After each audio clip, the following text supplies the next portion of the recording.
Boy finds a powerful robotic arm that destroys any enemy on its own. If you dig my recaps, don't forget to subscribe and smash that notification bell. Pedaling through the futuristic city of Kitakagami, the protagonist of this story suddenly has his attention drawn to a strange occurrence on top of a building. Just minutes earlier, inside the building, armed security guards discovered that an important item was being stolen by a young woman. Using the robotic limbs attached to her body, she skillfully climbs the structure with incredible ease and makes it back to the balcony, only to be met by dozens of men aiming their weapons at her. Then a tattoo on her leg emits a strange glow, enhancing her metallic limbs. Witnessing this, one of the guards shouts that she's a mecha-UD user. The machine's speed and strength were unreal, but the security team had anti-mecha-UD weapons and managed to immobilize her. At that moment, a man with mechanical limbs of his own shows up to retrieve the stolen item. The girl's machine, which seems to have a life of its own, is shocked to see another of its kind working against its species. But the man claims that mecha-UDs are nothing more than tools for humans. He then pulls the item back with his bladed chains,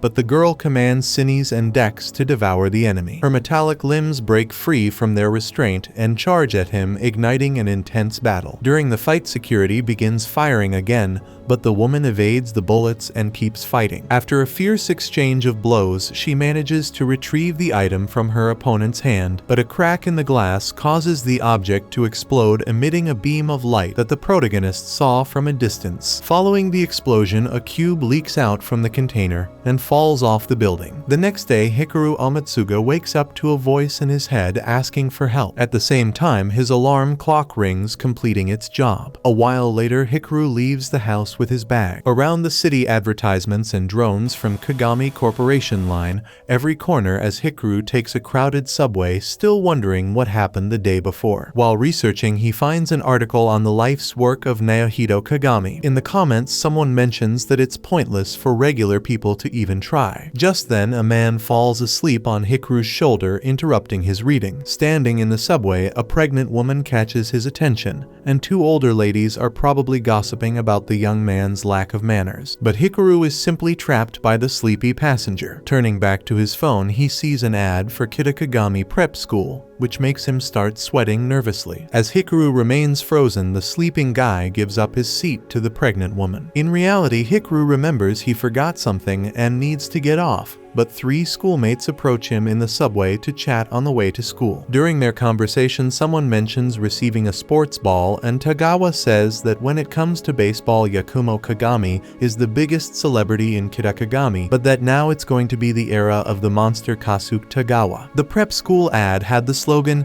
"Take a step forward, seize your future." But Tagawa thinks regular people like them are struggling precisely because they can't take that step forward. He asks Hikaru's opinion on the matter, but Hikaru was zoning out on his phone and didn't hear anything. Meanwhile, the girl with the mecha-UD learns from her mechanical arm that the cube must be nearby. After taking his eyes off his phone, Hikaru tells the story of what happened the day before. According to him, after thinking, he heard a voice. He looked out the window and saw the area around the Kagami building glowing in a strange way. When he climbed to a high spot for a better view, the building exploded and he recorded it. Along with the explosion, a glowing object was falling from the building, but none of it was caught on camera. At that moment, a girl named Shiriyama joins the group to see what's going on, and Tagawa tells her that Hikaru's been having bizarre hallucinations about voices and things exploding. Another friend asks what the voice sounded like, and Hikaru, embarrassed, admits it was someone asking for help. As soon as he says this, he feels an intuition that the voice came from a certain direction, so the protagonist runs off without explaining further to his friends. Hikaru reaches a place where crossing is prohibited, and a police officer makes that very clear. Once the officer leaves, Hikaru hears the voice even more clearly, so he crosses the "do not pass" line and heads toward a grated door where the back of the room was completely dark. Mustering his courage, Hikaru enters and finds the cube that fell from the building, trying to figure out if the voice came from inside the object. When the cube finally asks for help right in front of him, Hikaru realizes it wasn't just his imagination. Suddenly, the item climbs onto Hikaru's hoodie and emits that same intense light that could be seen from miles away, catching the attention of the girl with the mechanical limbs. A robotic arm emerges from the cube and slowly realizes it's safe. Hikaru spins around trying to understand what's happening and eventually notices something clinging clinging to his back. Naturally, he's utterly shocked and trembling with fear, while the mechanical arm thanks him for saving it and tries to introduce itself, though it seems to have forgotten its own name. Panicking, Hikaru tries to pull the robotic arm off, but as it starts to cry, Hikaru apologizes, still confused. Just then, a delivery drone from Kagami Group announces that the target has been located. Identifying Hikaru as a potential ARMS member, the drone pursues him with spinning blades. Hikaru runs for it with the metallic arm grabbing onto his pants to avoid being left behind. However, this causes Hikaru's pants to fall, making him trip. At that moment, Hikaru offers the robotic arm to the drone, thinking it's the target they're after. But when attacked, the arm manages to repel the enemy and shut it down. Still, several other drones appear with the same mission,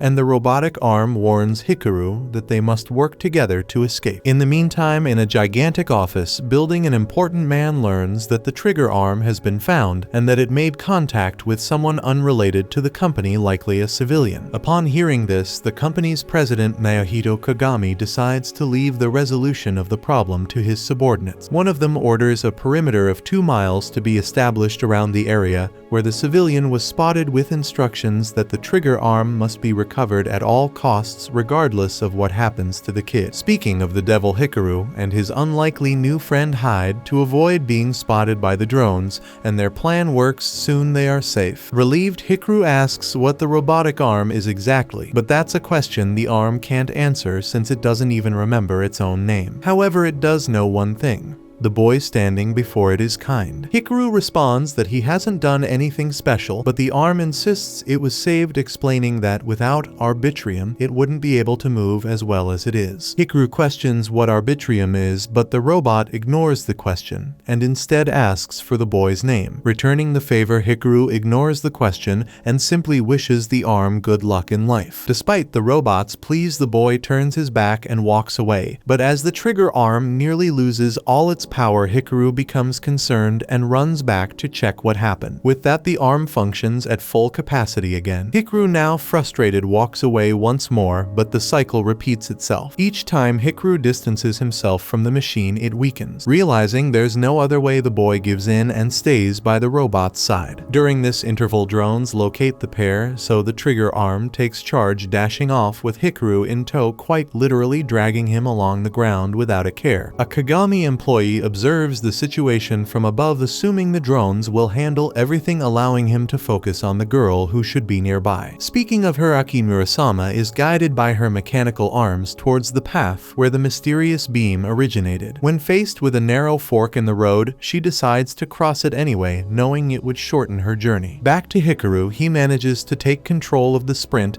escaping on his own 2 feet, but his exhaustion isn't much better than being dragged. That's when Aki catches up to him and takes charge, bringing Sinis and Dex back into the fight. With ease, the machines destroy all the enemy drones, and the woman turns to the trigger arm, calling it Alma and warning it not to move unless it wants to die. One of Aki's arms insists she must first promise to protect them, but the other arm argues that it no longer matters. Then the mysterious Kagami employee reappears, eager to settle the score for what Aki did to him the previous night. Aki replies that she has no business with the man, while Hikaru and Alma attempt to escape through the narrow path. The girl moves to pursue the duo, but the enemy reacts and prevents her from leaving. Amid the chaos, Hikaru crosses the fork and evades more drones. Aki is furious at the interference of her rival, while the protagonist starts losing his composure amidst this wild and sudden turn of events in his life. Even though he manages to keep running, the exhaustion is catching up to him. Seeing this, Alma offers to stay behind, saying that Kagami is after him, not the boy. And if there's one thing Alma doesn't want, it's for this kind-hearted kid to get hurt for no reason. At that moment, Aki finds the pair after defeating the Kagami employee, now free to carry out her mission. Alma promises to obey the girl if she lets the boy go, but Hikaru remembers reading a report that said ordinary people never even get a chance,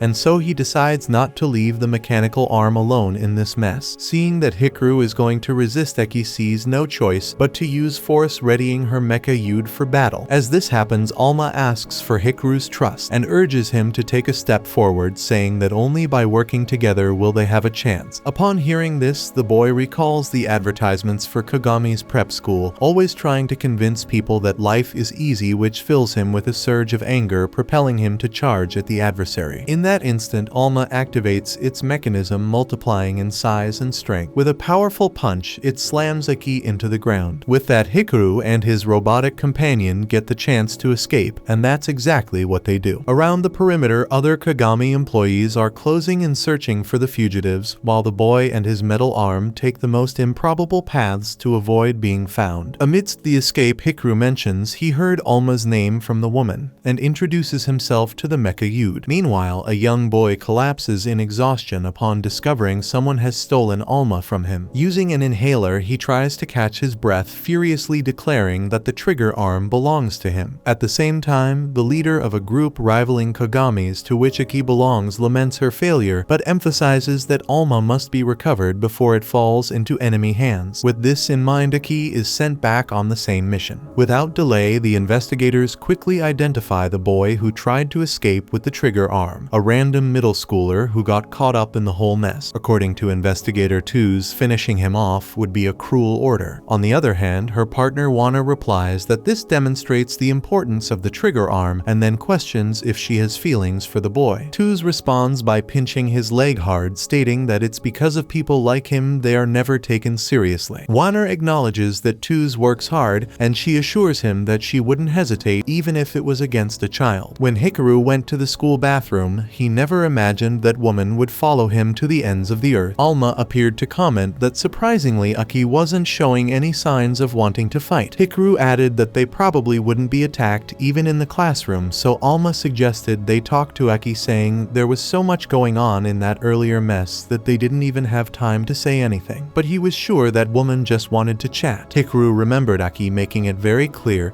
she intended to kill him, so he wasn't too convinced by that story. In fact, he thought it might be better to call the police or something. Lost in his thoughts, Hikaru was caught off guard when he realized Alma had unrolled the entire toilet paper roll, practically covering them both in the bathroom. According to the arm, the contraption was so fascinating, he just couldn't help it. And then out of nowhere, Aki appeared and suggested that the young man shouldn't say anything to the police because the officers were just pawns of the Kagami group. If they caught Hikaru, they would deliver him straight to the boss. Amidst this chaos, Aki offered to be his bodyguard. Desperate, Hikaru complained that this was the men's bathroom and bolted out of there as fast as he could, still wrapped in a bunch of toilet paper. Shirayama saw the chaos unfold before her eyes, but what terrified her was the sight of Aki chasing after him just as relentlessly. Later, Hikaru met up with his friends who wanted to know what his deal was with Aki. The poor guy tried to explain that he was literally being chased, but his friends didn't believe him, thinking he was just hiding something. Speak of the devil, when Aki showed up again, one kid casually pointed out where Hikaru was,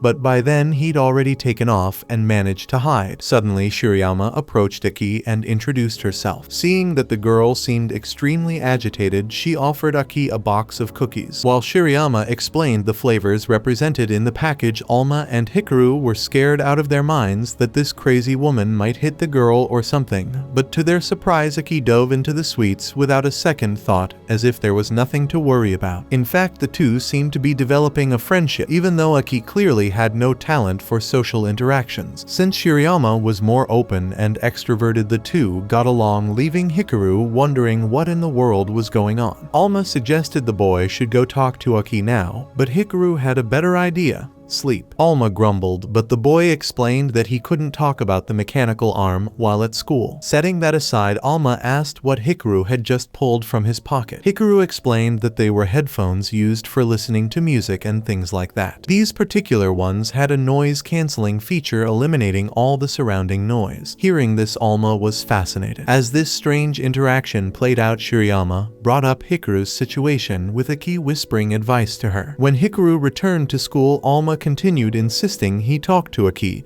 but the boy didn't feel emotionally ready. Shirayama chased after him and handed him a note from Aki in which the strange girl asked to meet him in the art room of the old school building after class. Shirayama scolded her friend, saying that Aki had been looking for him all day but couldn't find him, leaving Hikaru speechless in the middle of this crazy situation. Figuring he was just shy about meeting new people or something, the girl dragged Hikaru to the meeting spot. with Aki telling him to accept that woman's love with all his heart. Hikaru then came face to face with her inside the room and thought that the mecha-yude wielder had used Shirayama to get what she wanted. However, Aki made it clear that it was Meru herself who had planned it all. Hearing Aki use Shirayama's first name made Hikaru lose his mind, as they had literally just met that day. Putting that aside, he wanted to know what this crazy girl wanted. Aki explained that she was a member of ARMS and had been tasked with protecting the trigger arm. Her first mission was to take it back to HQ, but since Hikaru had bonded with the arm, they had no choice but to take the human along as well. Alma admitted he would like to know more about himself since he had no idea who he was anymore, so Hikaru accepted the conditions,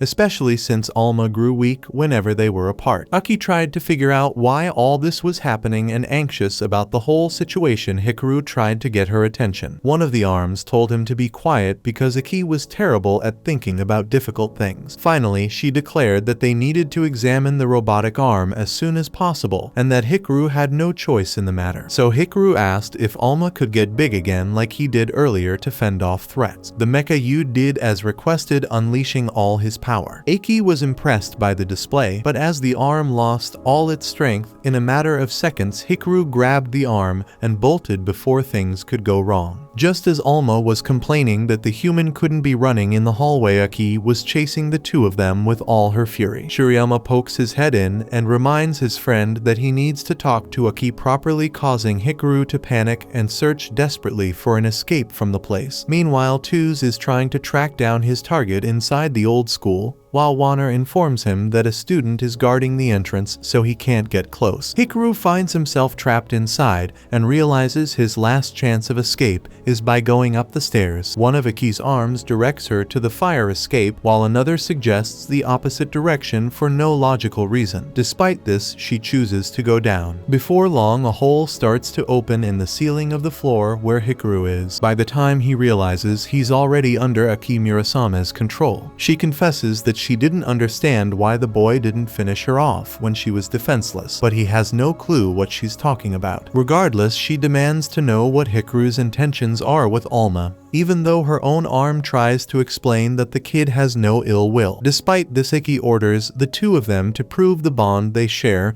and her arm starts emitting its power again, but soon grows weak. Faced with this, Aki declares that Hikaru is only harming the trigger arm, so she'll have to get rid of the boy. Shirayama bursts in, misinterpreting the situation, and runs off immediately, thinking he's interrupting some kind of romantic moment between the two. Warner seizes the opportunity of the open door to break into the old school and go after Hikaru. Hikaru notices that the strange man is wearing a Kagami group uniform, while Warner reveals his mecha-yude to eliminate Alma's host. Using a sonic shot that stuns its target, the spy opens the door, completely giving Tuz, who's ready with a long-range rifle, a clear line of sight to take the student out. Hikaru barely manages to escape and starts running again, while the spy keeps shooting at him. Warner continues the chase until the boy is stunned again at the end of the hallway. The sniper locks onto her target and fires another shot, but Aki steps in to protect the innocent student with her metallic arm. With that, she reports back to her base, saying she's found two chained mecha-yudes, but they don't seem to be of the worm type. Noticing Warner's presence, the ARMS member assumes he's a henchman from Akagami Group's Expansion Department 3. Alma asks what a chained mecha-yude is, and one of Aki's arms explains that the chain is a device that steals the consciousness of robots, turning them into slaves. With that, Aki tells Hikaru to hide with Alma while she handles the situation. As Hikaru retreats, Warner throws luminous blades at his enemy. Far from the action, Hikaru is already tired of running from these strange people, but he keeps going. Alma, on the other hand, doesn't believe they should be fleeing and rebels against this decision, refusing to leave Aki and the mecha-yudes behind. Hikaru threatens to stay behind out of fear of getting killed, but ultimately gives in and chases after the metallic arm. At the bottom of the stairs, Alma is almost collapsing from being so far away from the boy, so Hikaru approaches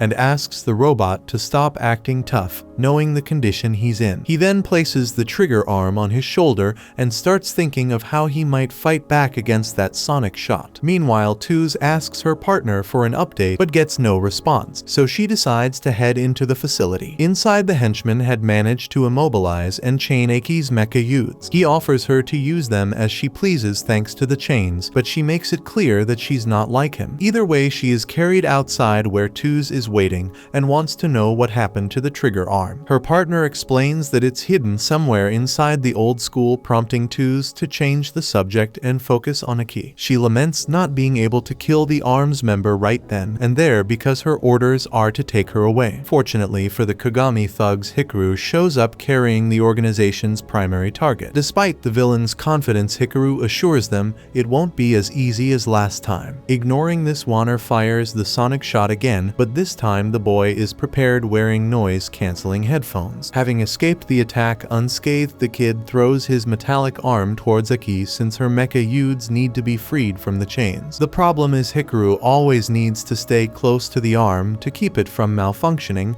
so he jumps towards Alma but gets hit by Tuz's rifle, losing one side of his headphones in the process. Even so, the plan works and Aki is freed. Without hesitation, she uses Tuz as a shield against the sonic shot and lunges at Warner. With her protection holding up, Aki is able to close the distance with the Kagami member and land a powerful blow. Since Tuz had taken the sonic blast, she's also taken down. Finally, the entire fight causes the old school's structure to collapse. Tuz escapes, but Warner is left behind. Other arms members arrive at that moment and criticize Aki Murasame for the mess she's caused, then ask about Alma. Meanwhile, security personnel from a facility decide to contact White Raven as someone has stolen the artificial mecha Yude Uroboros, which is extremely dangerous. Back to Hikaru, he is taken to ARMS headquarters, an organization that fights against the Akagami group and was formed to free the mecha Yudes from their chains. The leader of the organization introduces himself as LGs and says that the name of his mecha Yude is Fist. Fist calls Alma little brother and assures him that he will soon remember who he is. However, despite needing Alma's help, they make it clear that they don't need Hikaru. Meanwhile, a young man from ARMS walks through the streets while talking to someone via a device. That person mentions that a middle school boy managed to bring Alma back. The ARMS member admits he's never heard of a derise being made with a sweatshirt, just as the Uroboros kid appears before him. Switching back to Hikaru, he's being used as a weight for Alma's daily push-ups, while confessing to Aki that it bothered him when they said he was useless to the resistance group. Besides that, at that moment, a scientist from the organization said he had analyzed a few things while the kid was asleep. The scientist then showed on a screen the arbitrium that Hikaru currently possesses, a power generated by the human mind that fuels the mecha Yude. Unfortunately, Hikaru has far less arbitrium than what's necessary to be a carrier of this type of robot, which means he really wasn't born for this. The people around thought Qwen, the scientist, had been too harsh on him, even though the kid truly had almost a negative value of arbitrium, making him worse off than an ordinary person. Therefore, Qwen made it clear that Hikaru is only Alma's temporary host and doesn't possess any power, but the trigger arm himself stepped in to defend the boy who brought him there, boldly stating that Hikaru can accomplish anything if he tries, and that he's a kind person who always helps those in need. After all, if it weren't for the kid, Alma wouldn't even be here now. Even so, Qwen insisted that the numbers don't lie, and thus Hikaru has no future in this. Aki responded that it's impossible to be certain of that, because Hikaru showed he had the power to draw strength from the trigger arm, which is why she offered to train the novice. Reflecting on this, Hikaru questioned whether that's really necessary since he wasn't doing much in the training aside from being a weight for Alma. Aki then explained that arbitrium is a matter of spirit and that the boy should stay motivated because it was he who said he wanted to help the robot arm. Amidst this, Aki receives a call from ARMS and summons her student to come along. Once there, they find out that incidents are occurring where thieves are stealing mecha Yudes from their carriers,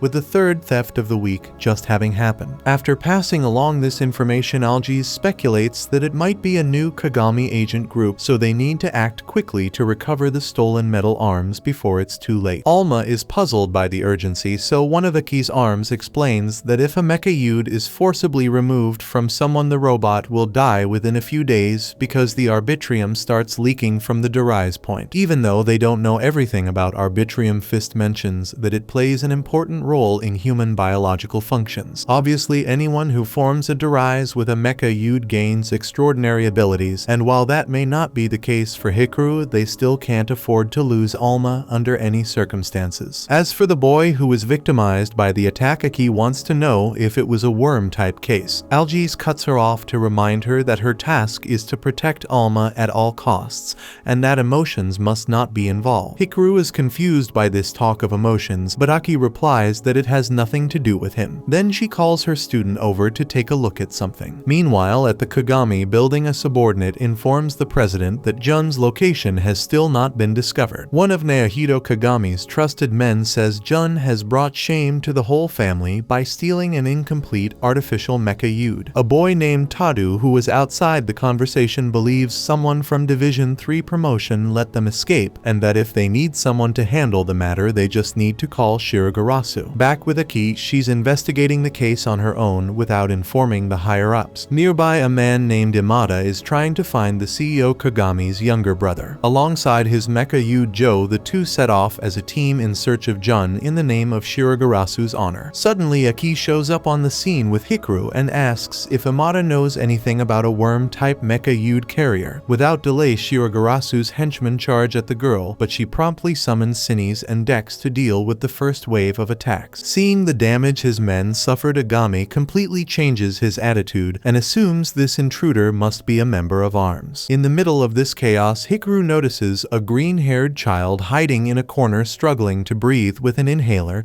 so he rushes to help the kid without realizing it was Jun. But in a brief distraction, the child escapes. Igami orders Joe to transform, turning the mechanical arm into a motorcycle that leaps over the commotion and chases after the green-haired boy. A little further ahead, Hikaru is stopped alongside Aki by more Shirogarasu henchmen, and just as one of them was about to hit him, Alma steps in to prevent it. The plan was to keep the trigger arm hidden, but he simply couldn't stand by while his friend was attacked. Imada arrives shortly after on his bike, and just as everyone watches the vehicles approach, Jun escapes. Regardless, Imada was closing in on Hikaru, so Alma starts running before things get worse. Obviously, the bike is faster and catches up to its targets. However, Aki steps in to restore order and end Shiragarasu's show. With a powerful kick, she unbalances Joe, causing him to flip over and throw his owner off. Having done that while being threatened with death by Aki, Agami swears he doesn't know anything and has never heard of any kind of worm. Aki's patience runs out and she throws a massive container near the enemy to scare him. Sinis and Dex then realize that those two really don't know anything because even under such a threat, they had no idea what to say. Afterward, she wants to know what was going through Hikaru's mind when he suddenly tried to escape. Even though the boy explains himself, Sinis and Dex refuse to accept any excuse, believing Hikaru wanted to run off on his own. Furious with him, Aki grabs the boy and makes it clear that ARMS almost lost Alma because of him, and while she may have said he had some talent, right now he's still useless. As she said before, he doesn't need to do anything. If he's not going to help, he shouldn't get in the way either. At most, he just needs to stay by her side and keep quiet. Meanwhile, Jun had taken a picture of Alma after searching for him for so long. Hikaru also gets mad at his tutor's attitude and throws it back in her face that she's the one who brought him to this dangerous place, and now she's full of this nonsense even though he doesn't even know what he's doing there. Tired of this nonsense, the boy decides to run away once and for all. The kid celebrates the fact that the two had argued, thinking it saved him the trouble of dealing with the woman, but Aki steps in front of him to resolve the situation. The boy then summons a power and reveals that he's a worm type, leaving his opponent stunned by his immense power. Elsewhere, Hikaru is crying while Alma keeps urging him to go back. Suddenly, his phone rings and it's from Aki's number, but it's actually the green-haired child who had taken her hostage. In exchange for the ARMS member, the child demands Hikaru's mecha Yude and fast because they've ripped the mecha Yude from the girl and everyone knows she's going to die soon if they don't act quickly. A meeting point is then given to Hikaru. In the middle of all this, LG's contacts him, telling him not to leave until the bodyguard arrives. Once again, Hikaru hears that he's not capable of doing anything, which leaves him saddened. Alma, however, tries to lift the boy's spirits by reminding him how important he's been so far. Hikaru, on the other hand, believes that the metal arm is the reason he feels any courage to do anything, and that it's never an initiative of his own. With that in mind, he decides to head toward Jun again. against Algi's orders. Only then does he realize that the child he's facing is the same one he tried to help earlier. Alma assures him that they'll get Cinnies and Dex back, but as he had already mentioned, the child couldn't care less about those old machines. He's only interested in Alma because whoever wields the trigger arm will possess unmatched strength. Unwilling to back down, Hikaru doesn't shrink from the situation, and the youngest Akagami charges at him with everything he's got. Alma takes responsibility for guiding their movements and his hosts, so Hikaru trusts his friend to dodge correctly. Even so, the enemy's power is so great that they can't get close to Cinnies and Dex. On top of that, the child strikes a nerve with the protagonist, pointing out how weak people can't change anything in a situation like this. But if there's anyone who's heard that before, it's Hikaru, so the boy knows all too well what it's like to feel like a useless loser. Either way, he doesn't give up and charges at his opponent, and this time he manages to land a punch fueled by pure rage. Taking a hit infuriates Jun to the point where he lashes out at his rival. Now, with the whole battlefield wrapped in his power, he puts both targets under his control and resumes the attack. Jun's mecha-Yude elements fire off electrical charges that hit Hikaru and Alma directly, practically ending the battle. Lastly, the youngest Akagami wraps his opponent in his tentacles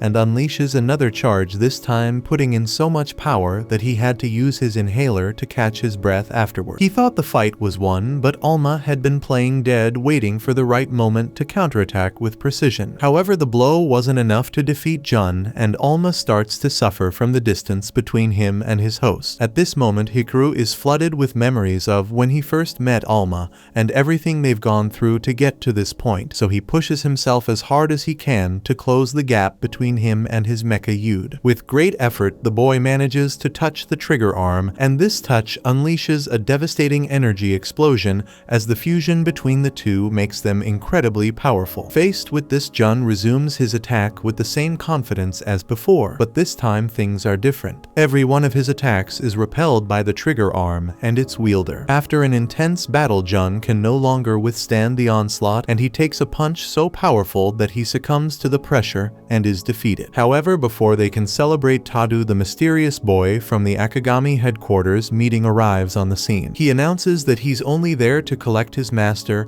and isn't looking for a fight, but he decides to take Cinnies and Dex for himself. Hikaru insists on getting his friends back, and since he's not being paid for this, the Akagami member returns the mecha-Yudes without a fuss and leaves. The next day, Aki wakes up next to her metal arms and goes to Hikaru, who's stitching the hood where Alma stays. Embarrassed, she admits she got involved in this because a worm-type mecha-Yude killed her family, but it wasn't that green-haired guy. Finally, she thanks Hikaru for saving her and takes the stitching from his hands, saying she couldn't stand how slow he was being. Suddenly, Meru arrives, sees the scene, and assumes she's interrupting something romantic, but Aki doesn't care and snatches the cookies Meru was holding again. Alma thinks this time the cookies were for Hikaru and pulls the boy into a scuffle over the sweets, leaving the poor guy wondering what's going on with these people.